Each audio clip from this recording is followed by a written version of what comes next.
Welcome to the Record Machine Show podcast. And now, here's your host, James Michael Hollenstein.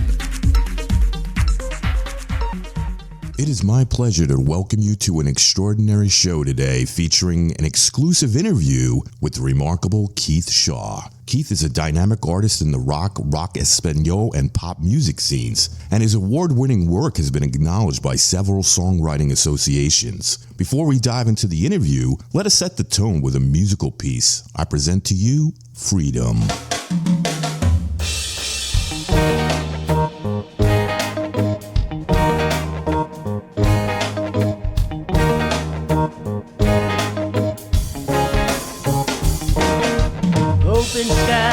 Ready to fly, in my wings I'll embrace freedom high. No walls, no chains to bind me tight. My spirit's free to dream in the night.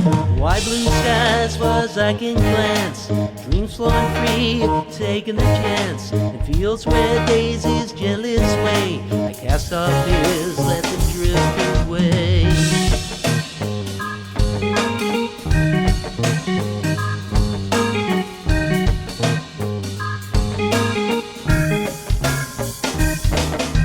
Mountains call with passionate song. Every step forward, new melody strong. Horizon invites me hard where I belong. In this vast land where emotion's strong. Paths that twist, roads that bend. I find my voice, let old rules end. Under stars that light the endless sky. Here where only dreams can rise.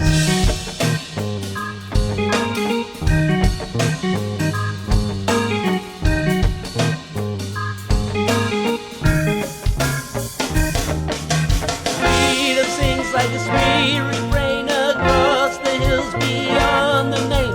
The winds around what my heart can dare. In a world free from every care.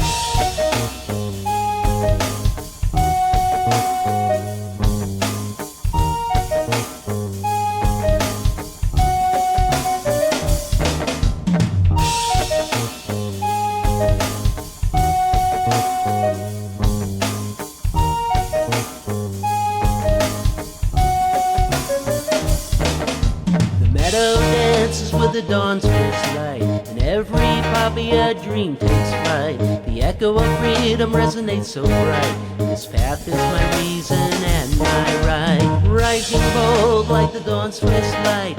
In this space our souls unite. Beyond all borders that we once drew. Forever free, eternally true.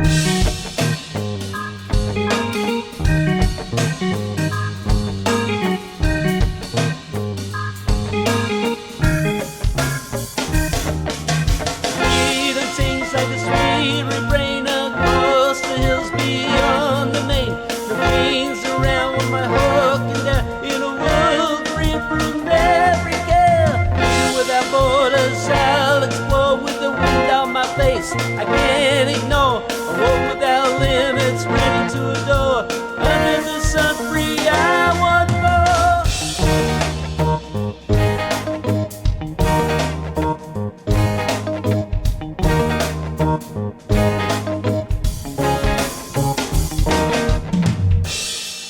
You just listened to the song Freedom by Keith Shaw, and I'm pleased to announce that Keith is currently on the line for an interview. So how you doing? I'm doing great, thanks. How about yourself? I'm doing good. Where are you calling from today? Actually, near Philadelphia, South Jersey. Oh, yeah. Wow, I grew up in Jersey. Yeah, you got like a 201 area code. That's North Jersey, right? Yeah, that's where I grew up, yeah. And then in 2018, I moved down to North Myrtle Beach. Oh, okay. Now I get it. So tell me about your musical background. When did you first get involved in music? I actually came to be involved in music actually later than like an average person, I guess. Like a lot of people get involved when they're in school. You know, maybe they were in band, maybe they took music classes, maybe they hung out with their buddies and made like a little garage band or something. I came at it much later in life, mostly because I just had other responsibilities. So when I tell people I played in my first band when I was 40 years old, they look at me like, what? So So, like, for me, it came a lot later. And, I did it for a while. And then, of course, like a lot of things, you just kind of get tired or burnt out or whatever. Mm-hmm. I played with a band for about 10 years once I really got started.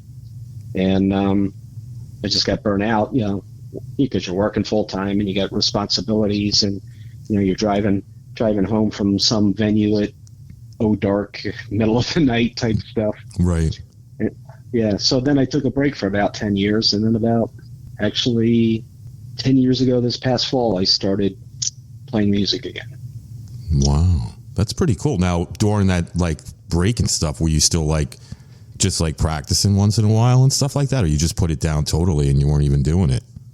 No, I kind of got to the point, and, I just, I was so worn out by it. And I just, for the most part, the people that I played with in this band, and the band was for the most part pretty stable. I mean, you always have people that come and go, mm-hmm. and like the old Spinal Tap joke, they went through like a million drummers and whatever. That was the same thing with us. We went through like a million drummers, but the core of the band, me and the other guitar player and the bass and the keyboard were always there, and they were great guys. Mm-hmm. It's just I got tired.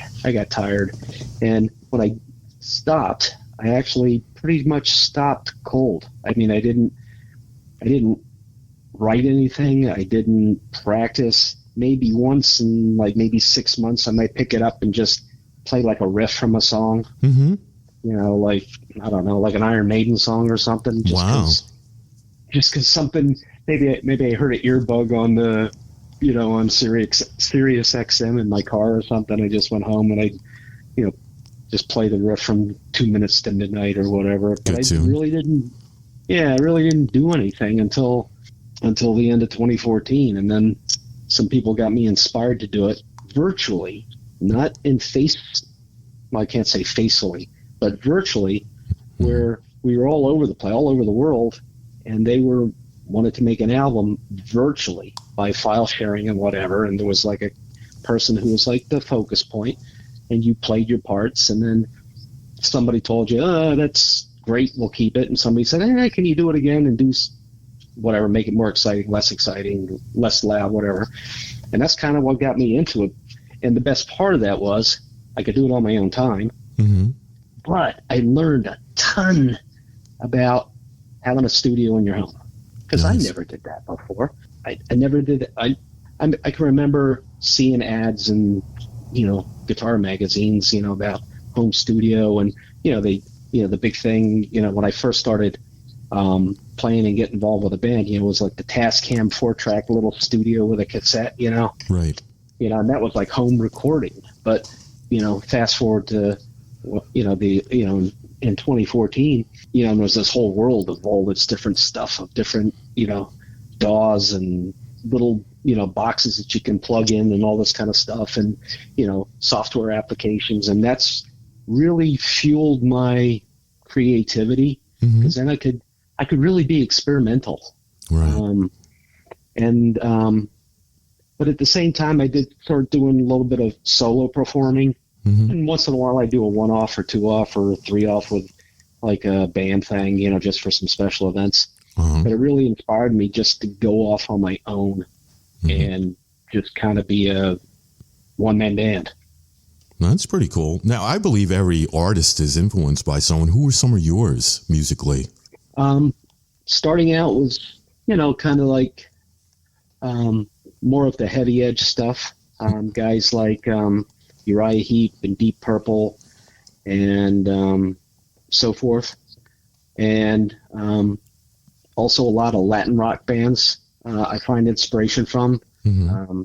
Bands like Maná, who've been the first Spanish language rock and roll band nominated to the Rock and Roll Hall of Fame. Mm-hmm. Soda Stereo, so forth.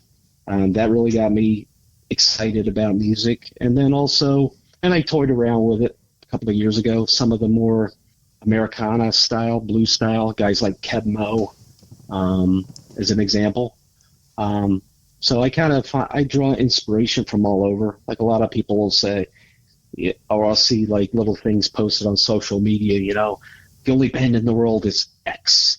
and that's all I listen to. And it's the band might be like 60 years old or 50 years old, but I choose to kind of pluck from all different areas. So that's kind of where I get my influences from, is like all of those things that I mentioned. Some are heavier edge, some are more melodic, some are, like I said, more soft and, blues oriented and whatever. So that's where it all comes from.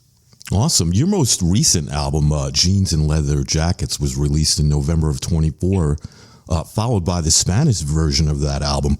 Can you elaborate on the release and share the response that you've received since the Spanish edition became available? Well, Spanish edition has only been out, I'm looking at the calendar here, up for about 3 weeks. So what I did with that, let me just rewind real quickly.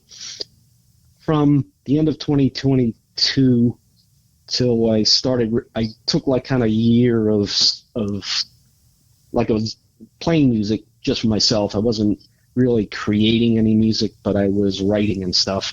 We had some family things going on. And then at the end of 2024, I started recording again.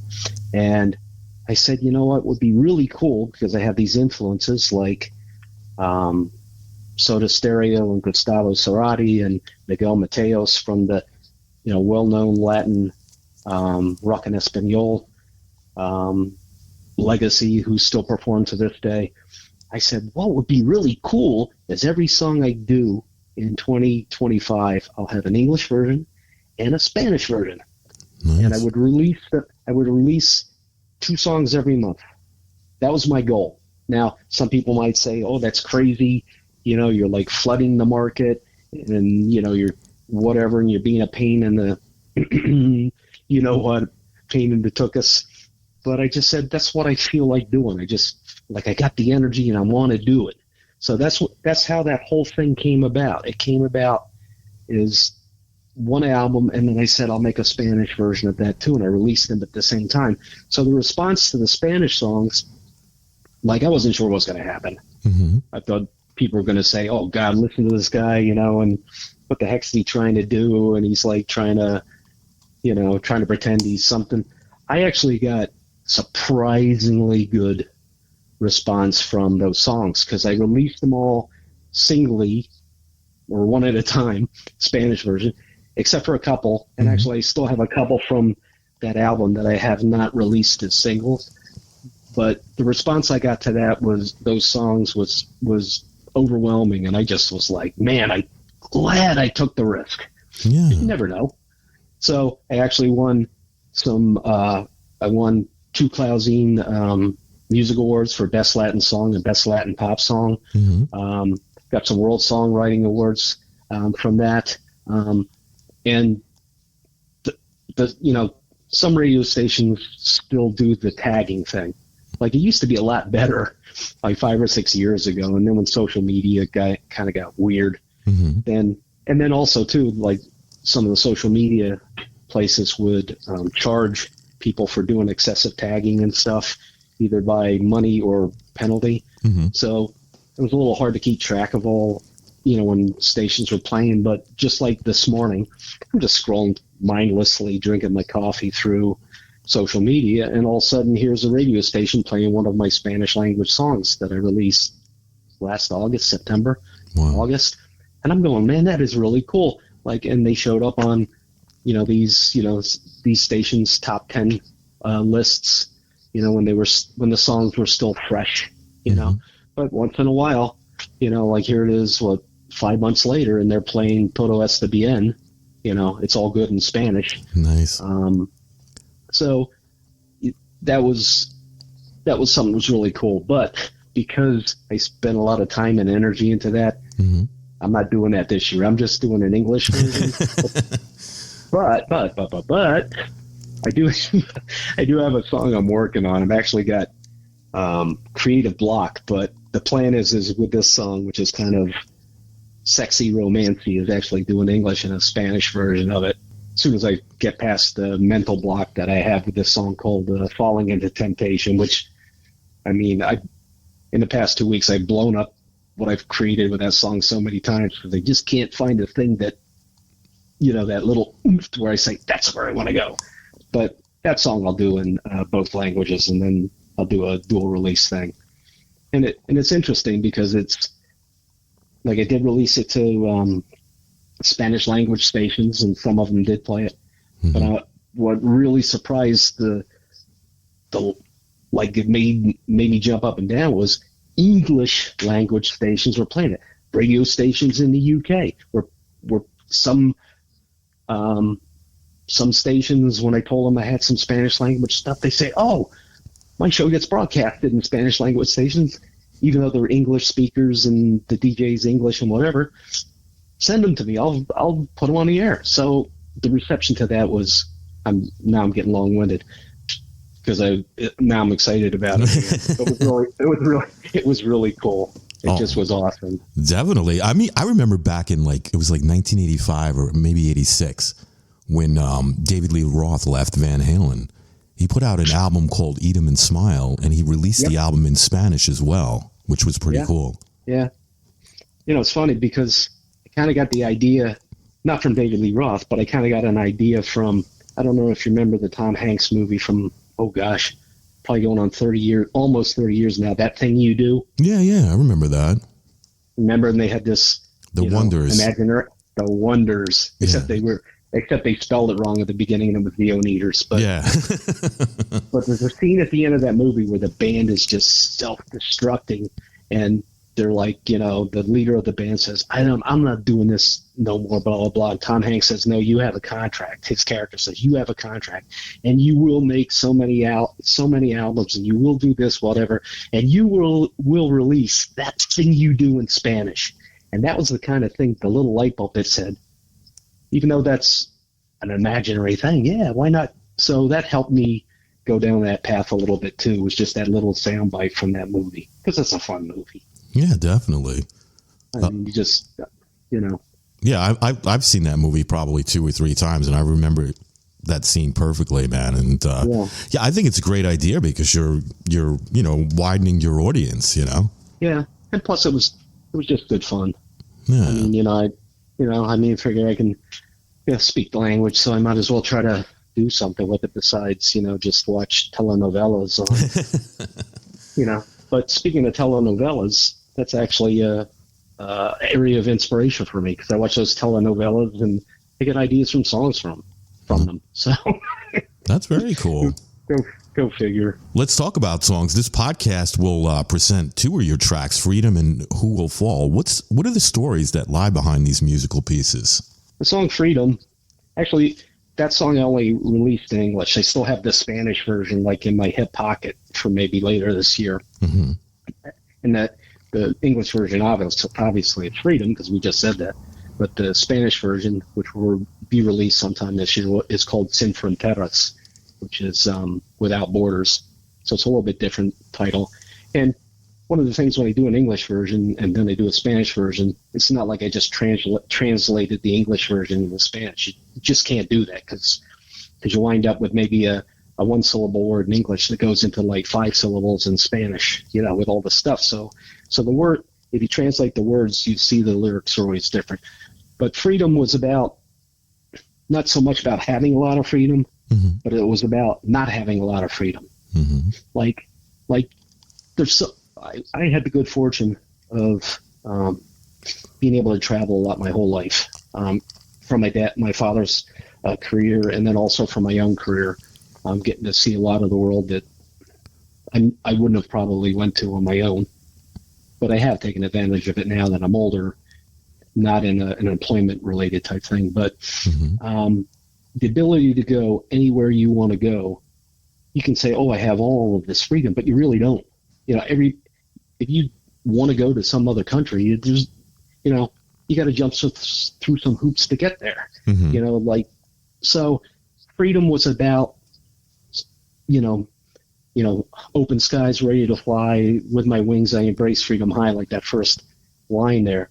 It's like having the ability to have unlimited freedom, mm-hmm. and just go wherever you go wherever you want to go. Not do whatever you want to do, because then people would take that as a kind of like a thing to just go out and be reckless and whatever. but being able to go wherever you want to go without any kind of limitations or artificial lines on a piece of paper. Nice. So that's where that came from.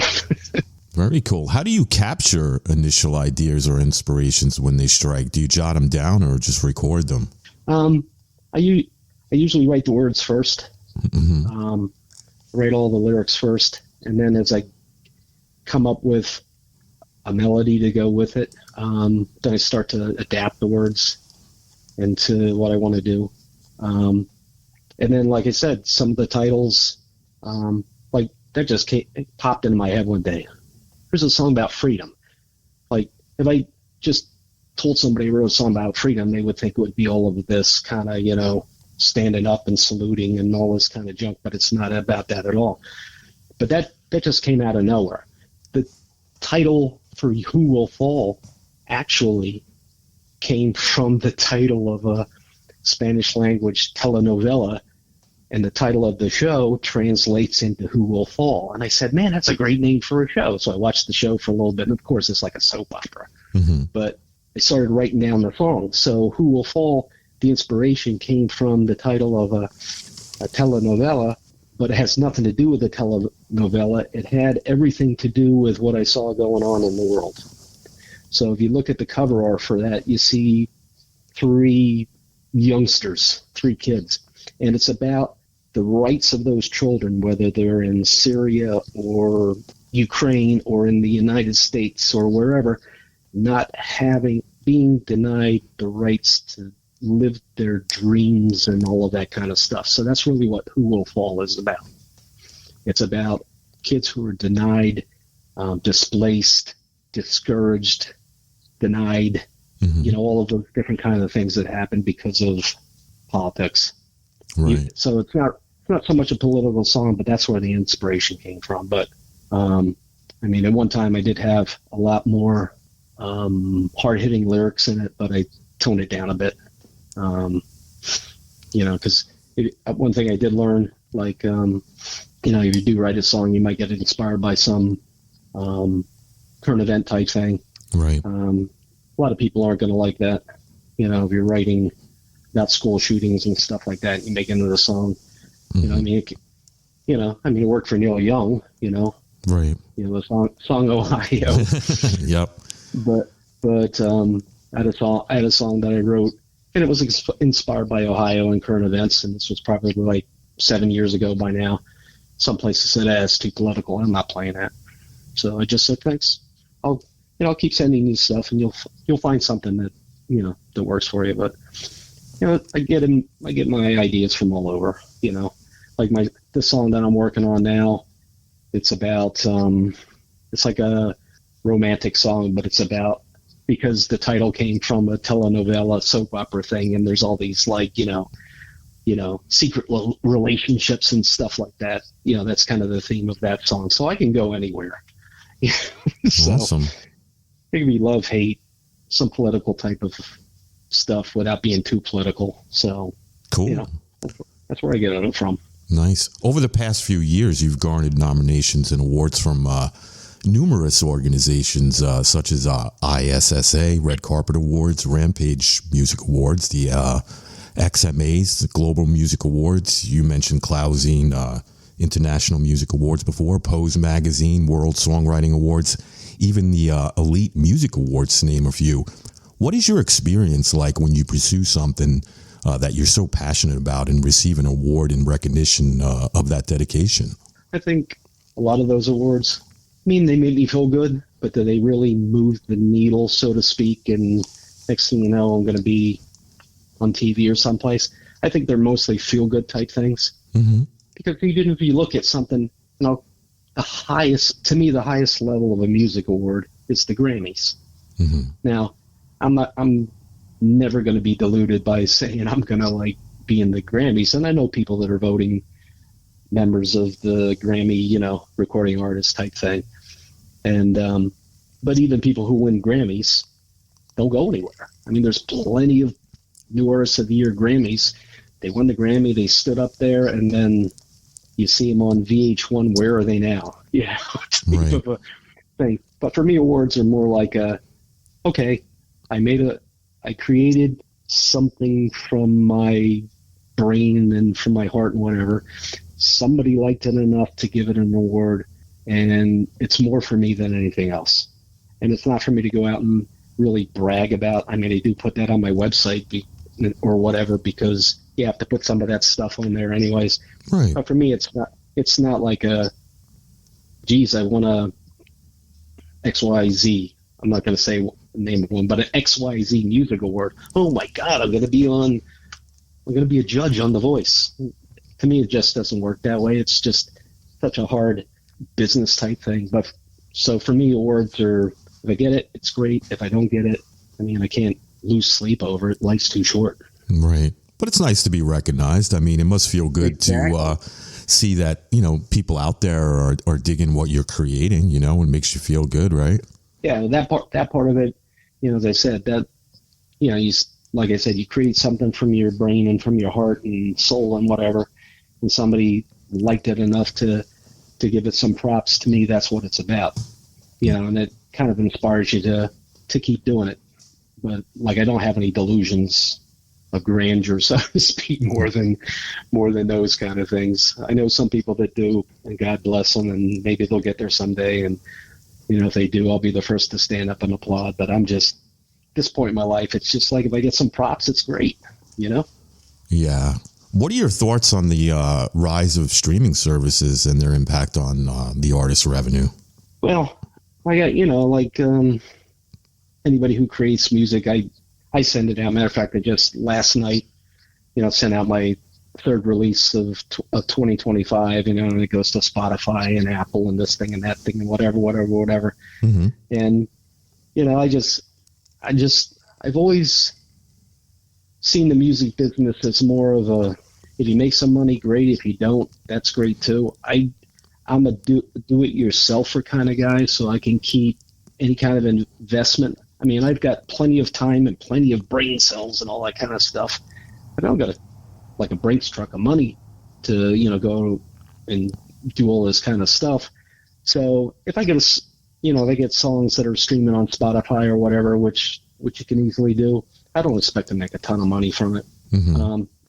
Because it's just not set up that way. I mean, I know some of the professional bands. I remember, I'm not going to name the band, but they posted, we got, I don't know, it's tens of millions of streaming type thing. And I kind of did the math and whatever, and they didn't make that much money doing it.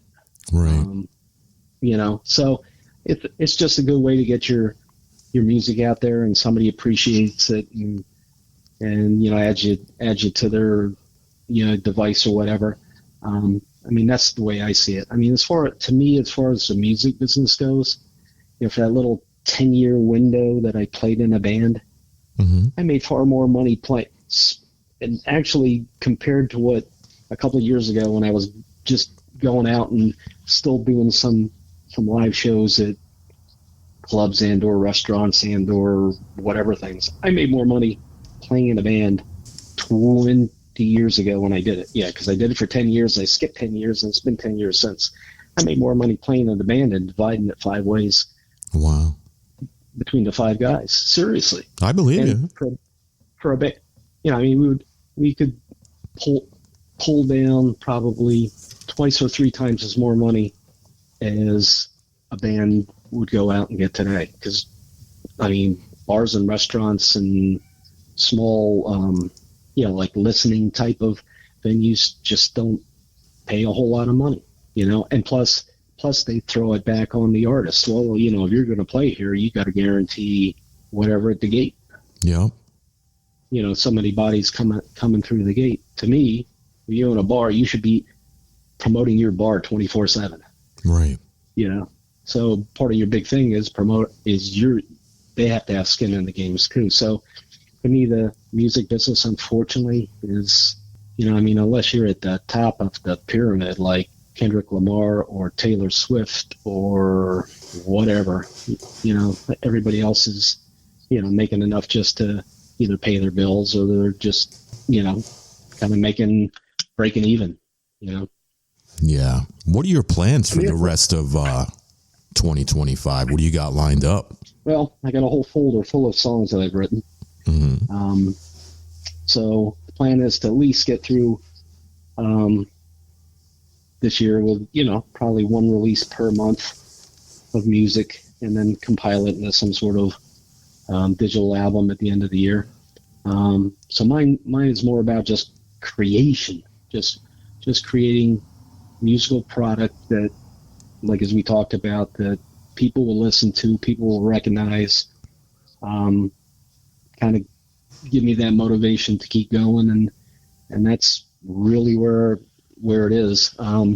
Because during the when everything was like shut down and stuff, I did a lot of streaming type stuff and Zoom concerts and all that kind of stuff, and got burnt out by that. And then when things opened up, went out, into places and would probably play, one or two times a month. But even that reminded me of my prior experience. So, even just to go out and lug amps and stuff around from place to place, I'm just at this point, I'm saying, I'm kind of done with that. So for me, it's all about just in my home studio is creating music.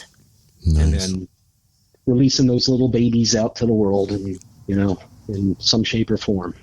Do you ever sell physical copies, or it's just always digital? No, I do sell physical copies. And I always see that debate, albums versus CDs. Oh, people still buy CDs, blah, blah, blah, blah, blah. Mm-hmm. You have to have some sort of physical product, even if it's just to, slip sideways to somebody and say, hey, here's some of my music, just, give it to you, out of the goodness of my heart, because it does not cost that much to produce physical media. Mm-hmm. And I know some people are big on the album thing, but mm-hmm. to me that's that's still like you're kind of like I can't even think of the word for that, but you're like a connoisseur of vinyl. If you want to focus on vinyl, you like to hear that, yeah, clicks and the pops and all that kind of stuff that are on there, and you got some sort of system to support that. But I do the physical media thing, but it is so easy just to stream anymore. Mm-hmm. Because it doesn't cost that much. Right. And then, you got so many venues to do it. You got for what it's worth, Spotify, whatever. But then you do have ones, where you get to control, your revenue that comes in, like Bandcamp and other ones like that. So, and even now on things like SoundCloud, you have monetization of your digital product as well. So you have that ability to not only get your music out there, but get something monetarily back in return. Mm-hmm. Are you on Tidal too? No. Part of this is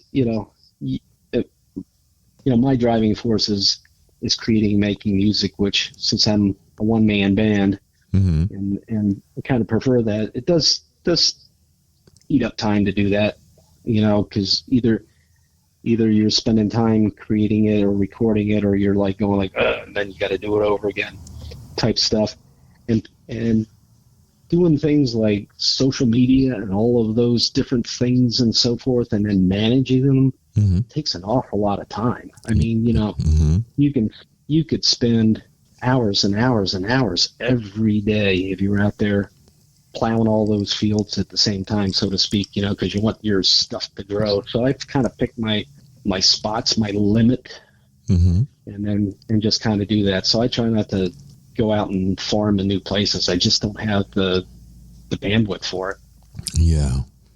Where can the listeners go to learn more about you? Well, I have my website, which is KeithShawMusicOfficial.com. Mm-hmm. Sorry for the long name, but unfortunately, somebody else has my name too. Yeah, I noticed that. And they're a country guy in the UK, so you get a free plug there over in the UK. But until when I first started sending out my music, and I'm going like, why isn't this showing up here? Why isn't it showing out there? And then I figured it out. So then I had to make long, URLs like KeithShawMusicOfficial.com. Right. So that's one place, the website. Spotify, of course, which, I don't know if you've heard of it. It's a it's Keith Shaw, all compressed. There's no space between the Keith and the Shaw.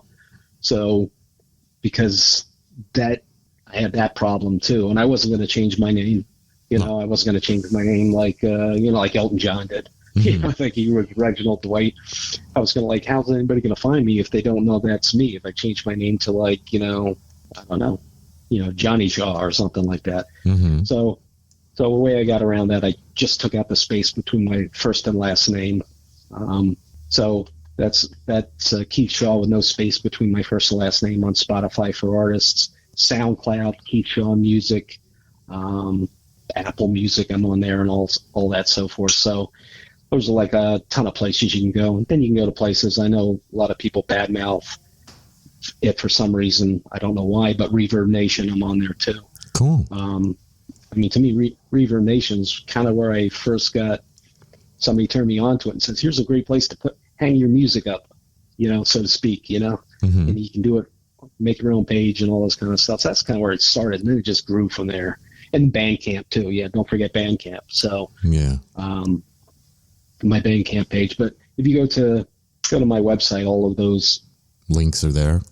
Links and tags and handles and whatever else they call them these days are all there because, Jesus, if I listed them all, we'd be here for about an hour. There's probably a dozen on there. But, right. So. Yeah, so the easiest thing to do is just go to your website and then they can just click on whatever platform they want to reach, right? Yeah, I mean, it's right there. And all the music's right there, too. So if you're on KeithShawMusicOfficial.com, then everything is there. My 4 albums are there. The first album that I did in 2020, which was rock. The second one, which I did, was more like blues Americana in 2022. And then the Jeans and Leather Jackets that came out in the end of 2024. And then Vaqueros y Chaquetas de Cuero, which is the same album but in Spanish. So all of that stuff's there, and then it's all broken down into singles, and people can buy the album as one chunk or buy the singles. Same thing. It's kind of like a mirror type thing on my Bandcamp page as well. So, where you can buy singles or you can just buy the whole album and download it. So awesome. Is there anything you'd like to mention that we didn't talk about today? Let's see here. I appreciate you having me on the show. This is great. Well, you're welcome. Because I don't know if I said that yet.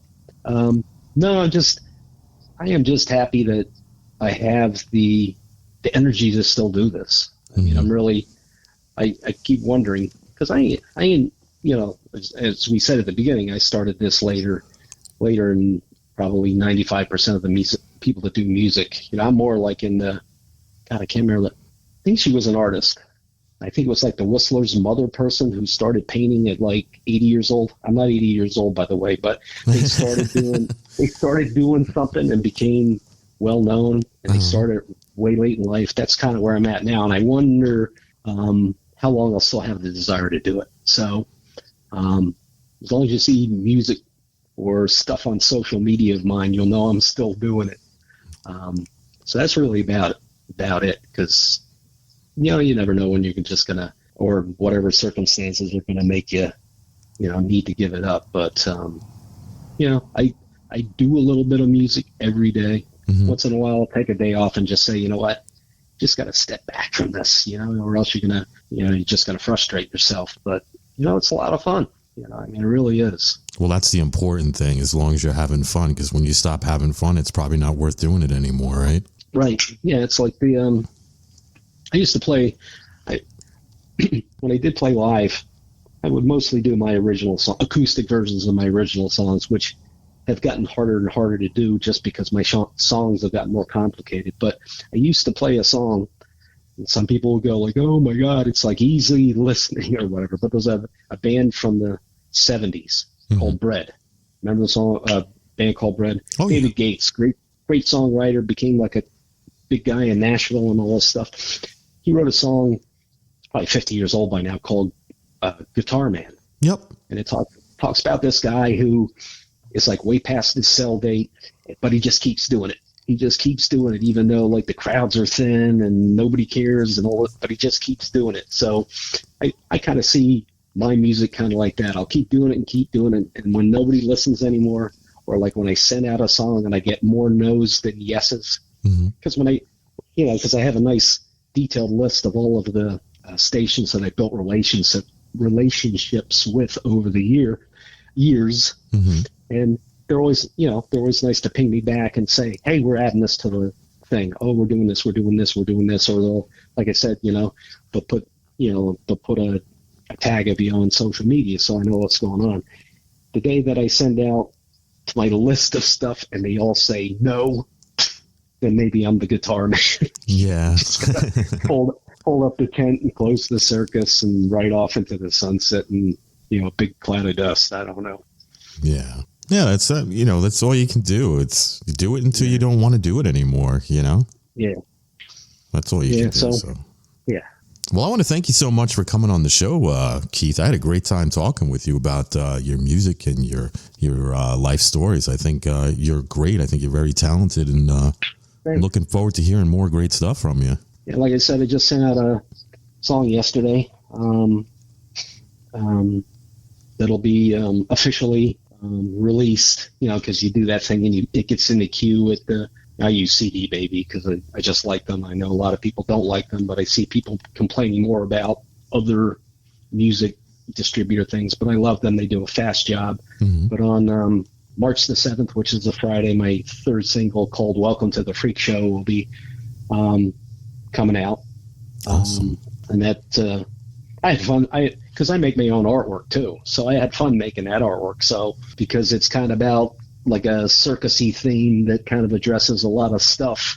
Right. You know, I got like a juggler, and I got like a acrobat, and I got like a guy with the 3-card Monty, you know, kind of stuff going on the cover art. So, you know, I mean, that's how vertically integrated. Oh my God, I sound like I'm in the corporate world again. That my music is, you know, from the first piece of lyric on a piece of paper to the, you know, creating the artwork and my logo and all that kind of stuff and getting it out the door. I mean, that's just all me. You know, I don't have, like, unfortunately, a bunch of people, you know, in the back office doing stuff for me. But that's cool because my background is, you know, in marketing and promotion and all that stuff. So nice. Yeah, fun. Well, I'm looking forward to hearing it when it comes out.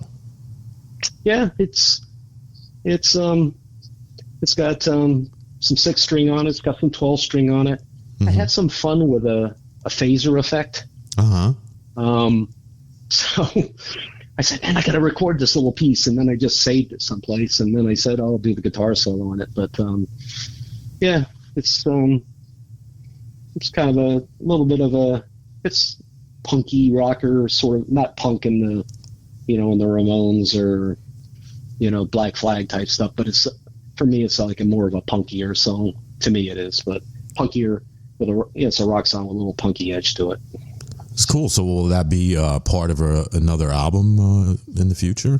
Yeah, maybe. You know, like I did with the other singles I put out last year, you know, both in the English and Spanish. I, you know, compiled them into one album, and then, you know, had a couple songs that I didn't release. I'll probably do that with this one just because it doesn't cost anything to do it, you know? Nice. You know, I mean, you can, if you have an EP or an album, you can put them on your Bandcamp page, and, you know, that only costs you a little bit of, you know, little time and, you know, effort to do it once you know how to do it. So, I mean, even with putting an album, you know, through CD Baby, to me, the cost of doing that is negligible. Mm-hmm. So if you have a good product and it's professionally done and you've done all the things you need to do with your tags and your I always butcher that acronym, the ISRC codes and your UPC EAN stuff, and you got all that just right. Mm-hmm. Man, you send that out. It's real easy to do all of that stuff digitally, you know. Awesome. And then you don't have a garage full of albums. Yeah. You know, that's what I have. Yeah, I've got some. So I used to write some little books back about 20 years ago, and I'm sure there's some of them still in the garage somewhere. Nice. Yeah, I wrote like these little self-help wisdom books. You know, I was, you know, kind of feeling like one of them, I don't know, like kung fu guys. You know, like, you know, see if you can grab the pebble from my hand, grasshopper.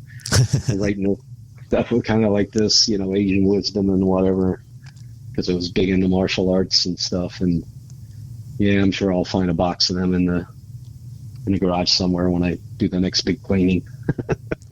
So you write books as well. So do you have any plans on writing another one anytime soon? No, that was a phase I went through for about 3 years. This was going back to 2005, 2006. Probably right around the time I decided not to do music for a while, so that kind of filled the gap. Oh, okay, that makes sense. It kind of filled the gap, and I did these 3 kind of self-helpy, improve your brain powers. Had a little physical component to it about, low impact exercises like Tai Chi, Qigong, stuff like that, and all that kind of stuff rolled up into, like 100 or whatever, 150 page book that I self-published. I sold them through a website and stuff. And of course, when you sell stuff through your website, then other places start to pick it up, like Amazon Books and what have you. Mm-hmm. So, that was fun. I get, somebody ever says you're a published author, I'll go dig in the garage and I'll say, look. Because it wasn't something that I just did and put a staple in the corner. Actually, they're all paperback, but they're professionally done as paperback. Are they still available on Amazon? Yeah, you could probably dig for them somewhere. I haven't looked in years, so I have no idea. And of course, the website that I used to use, I said, you know what, I'm not going to keep that up. So I let the URL expire, and then of course over time. But I'm sure if you went on I think this still exists. I don't know if you're familiar with it. There's a thing on the internet, because the internet lives forever, right? Mm-hmm. So there's a thing called the Wayback Machine. Okay. So if you go on the Wayback Machine, and I can't remember if that's the URL for it, because this just popped in my head, this random thought. The Wayback Machine, you can actually look for old versions of websites and stuff. So when somebody puts something up on the internet, it's technically there someplace on some server on this planet. Wow. That you can pull this up. So when people kind of put little questionable things up there, like, sending pictures to the girlfriend or whatever, it's out there forever. Wow. Yeah. That's interesting.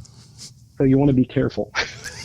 Yeah, I always was, so I don't think I have anything to worry about. Yeah, me too. But yeah, that was like probably from the end of 2005 to about 2010, and then I moved on to another adventure until I came back to this adventure. So, are you glad you did? Yeah, because I'll go back to music. Like, even though I did get started late, we already talked about this, but for years and years and years and years, I said, I'm going to learn how to play an instrument. I'm going to learn how to play a guitar. I'm going to have to do this and do this and do this, and I never did. So I actually got to a point in my life, probably maybe 10 years before, I finally got off my behind and started learning how to play guitar. I actually said to myself, you know what? I wanted to do this my whole life. I've never, pushed the button on it. I'm just going to give up the thought. I'm done with it. Mm-hmm. Like I got other things that I might want to go do. And then I didn't consider it again. And then for some reason, it just came back out of my mind, because the first guitar I ever bought, I walked into a music store in Princeton, New Jersey. Guy says, "Can I help you?" I said, "Oh, how much is that guitar in the window?" Sounds like that doggy song, right? Right. He said, blah, blah, blah, blah, blah. I said, "Can I see it?" It was an electric guitar, by the way. It wasn't an acoustic guitar. Took it down and looking at it, and I'm saying, okay, price is right.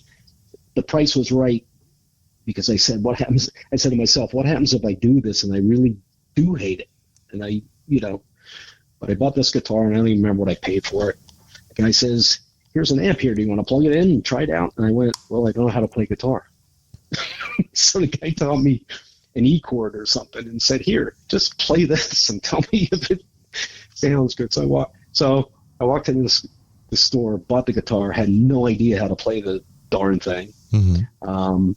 Got a little carry bag, gig bag for it, and took it home, and then sat there and, with some of those, do it yourself, learn how to play Mel Bay or whatever the heck they were at the time, and did that. So, it's like you get these these things, and sometimes they work out and sometimes they don't. Right. But now I got like 15 guitars, but I still have that original guitar. I don't play it, but I actually used that as a Franken guitar so I could learn all them electronics and stuff in it. So cool. Yeah, it's a cool story. You should have told that at the beginning. I forgot all about it. Oh, plus because that's like the history of how it all started, right? Yeah. Plus, too, it's just like we have limited time and all that kind of stuff too. So I wasn't sure how far to go back in the archives. You don't want to go back to Yeah, that was a good story actually. I'm glad you shared it. I mean, that's really a good story. Walked in. Actually, it was just like a 3-chain store. It was called Farrington's Music. It was on Nassau Street in Princeton. Wow. Right by the university. And I went there just because I went to college up in that area. I didn't go to Princeton, but I was really familiar with Princeton itself. And I said, well, I'll go there because it was close to where I lived at the time. Yeah. Nice. Yeah, black Kramer, whatever the model was. And what year was that? Oh, man. It was back in 95-ish or something like that. Oh, okay. Yeah, and then shortly after that, I ran into somebody I hadn't seen in another year, and they said, "Oh, I hear you have a band." He said, "Yeah, blah blah blah blah." I said, "Oh, I've been monkeying around with a guitar." And he said, "Oh, really?" I said, "Yeah." And about 2 months later, he called me. He said, "We need a guitar player," and I'm like, "Well, I don't know that much." He says, "It's only 10 songs. It's only 10 songs. The songs you know. It's like U2, and it's like Black Magic Woman, and all this stuff. Like, come on, help us out. We got a gig." Did you do it? Yeah. Now, how'd it turn out? Actually, this was before cell phones and all that kind of stuff, because this was like, 1997 or whatever, 6, 7. Mm-hmm. Nobody has a video or recording of it, but we all walked out of there and nobody yelled at me and said, "You suck." So, excuse my friend. Well, that's a good sign. It was all right. Yeah, it was fun. Yeah. But then after that, though, they a couple days later, called me up and said, "Hey, do you want to be permanently in the band?" And I'm like, "Yeah, why not?" Because then it forced my hand to actually be a lot more serious about it. Yeah. Learning songs and learning some theory and getting a better instrument and stuff. Because, like I said, the first guitar I had was not that great. Yeah. But it was just to serve a purpose. It was like a no risk, low risk. Like whatever I paid for it, if it didn't do anything with it, I could probably sell it to somebody at a local music store for $50 or whatever. Right. Yeah. It wasn't like I went out and bought like a $3,000 Les Paul or something. Yeah, I did the same thing when I got into DJing. I was like 17 years old. I didn't buy the most expensive turntables and mixer and stuff like that. I got stuff that would get the job done. And once I got good at it and I really liked it, and then that's when I started spending the money on this stuff, and I made it back 10 times. So it was worth it for me. So that's the way to do it. Definitely a way to do it. Yep. I still have turntables. Have them here in my garage, and I have all my albums and my 45s, and I have a few thousand CDs, and I even have 8-track tapes too. I have about 400 or 500 8-tracks, and I still have the player, and it plays. I kept one 8-track. I only have one 8-track from. I never had a whole ton of them. I was more of a cassette guy and an album guy. Mm-hmm. Back in my youth, as Joe Pesci used to say, and my cousin Vinny, 2 youths. And the one 8-track that I kept was $1 Billion Babies by Alice Cooper. I still have it. I have that on vinyl. And that's the only. I have nothing to play it on. I mean, it's probably unplayable, because it's dried up, years old or whatever. Yeah, it's been in a safe place, So, it was kind of like history. Awesome. But yeah, we got to do this again. We got to do this again sometime when you got another album coming out. I'd love to have you back on the show. Yeah, I'll be more organized this time. Well, no, you were great. I think you're great. I think the stories that you told are awesome. Yeah, I was gonna say I'll start at the beginning. Yeah. I was born in a hospital. No, but no, it's been great. So it's been awesome. Thanks. Well, you're welcome. Like I said, I want to thank you for doing this, and you're welcome to come back on the show anytime, my friend. Let's definitely stay in touch. All right. Yeah. I mean, you had a good idea there about, when I get, closer to the end of the year, when I get, because I've got, like I said, will be the third song of 2025 will be out next month, and then hopefully I'll just keep on that thing, and by the end of the year I'll have another dozen or so songs that'll get wrapped up in some sort of compilation thing. So yeah, and then we'll chat again. Yeah, be good. Let's definitely stay in touch, and I'll talk to you soon. All right, buddy? All right, thank you very much, James. I appreciate it. All right, you enjoy the rest of your day, all right? Yeah, you too. Thank you. Bye-bye. Right, bye-bye. Well, this was a cool experience. I appreciate your time, Keith, and it was a pleasure conversing with you. To conclude the show, let us listen to another one of Keith's songs titled, Who Will Fall?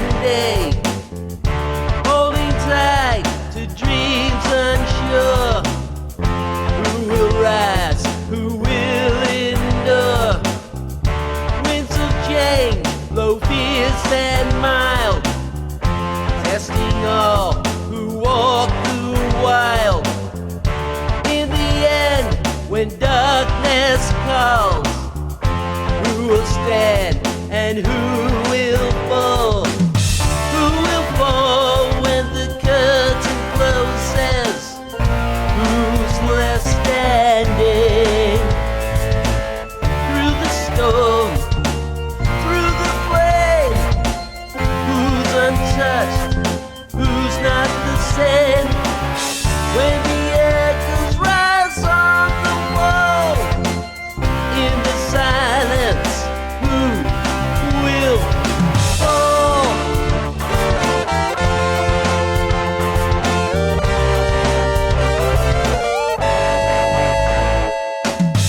Every heart has fears untold. In each soul, a saga unfolds with strength. Fight against the tide, but who gets swept away inside? The bravest heart, the gentle kind, searching for what they might find. Yet the wheel keeps rolling on. Who will stay? Who will be gone? Who will fall when the curtain closes? Who's left standing? Through the storm, through the flame, who's untouched? Who's not the same? When the echoes rise on the wall,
Machine Show is a weekly radio podcast produced by Jimmy Howell Productions. All rights reserved. For information regarding distribution or adding this podcast to your website, please visit our contact page at therecordmachineshow.com to submit your request. Thanks for listening. See you next time on The Record Machine Show. The Record Machine Show.